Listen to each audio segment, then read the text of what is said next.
কুমিল্লা ১০ আসনে উন্নয়ন ও মানুষের অধিকার পুনরুদ্ধারে ধানের শীষ মার্কায় গফুর ভূঁইয়াকে ভোট দেওয়ার আহ্বান উপজেলা ছাত্র দলের আহ্বায়ক প্রত্যাশী শহীদুল ইসলামের। আপনারা দেখছেন RRTV নিউজ বাংলা, খবর নয় আমরা বলি বাস্তবতা। কুমিল্লা ১০ নাঙ্গলকোট লালমাই আসনের উন্নয়ন ও সাধারণ মানুষের অধিকার পুনরুদ্ধারের লক্ষ্যে আগামী ১২ ফেব্রুয়ারি অনুষ্ঠিতব্য জাতীয় সংসদ নির্বাচনে ধানের শীষে মার্কায় ভোট দিয়ে আলহাজ আব্দুল গফুর ভূঁইয়াকে জয়যুক্ত করার আহ্বান জানিয়েছেন নাঙ্গলকোট উপজেলা ছাত্রদলের আহ্বায়ক প্রত্যাশী শহীদুল ইসলাম। তিনি বলেন, আলহাজ আব্দুল গফুর ভূঁইয়া একজন পরীক্ষিত, সৎ ও জনবান্ধব নেতা। তার নেতৃত্বে নাঙ্গলকোট ও লালমাই অঞ্চলে উন্নয়নের হারানো ধারাবাহিকতা পুনরুদ্ধার সম্ভব।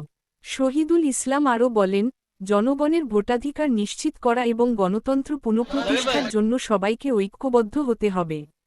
এ লক্ষ্যে নাঙ্গলকোট ও লালমাই এলাকার সর্বস্তরের জনগণকে ভোটকেন্দ্রে উপস্থিত হয়ে ধানের শীষ প্রতীকে ভোট দেওয়ার উদাত্ত আহ্বান জানান তিনি আশাবাদ ব্যক্ত করেন, জনগণের স্বতঃস্ফূর্ত অংশগ্রহণে আলহাজ আব্দুল গফুর ভূঁইয়া বিজয়ী হয়ে আবারও কুমিল্লা ১০ আসনের উন্নয়নে কার্যকর ভূমিকা রাখবেন।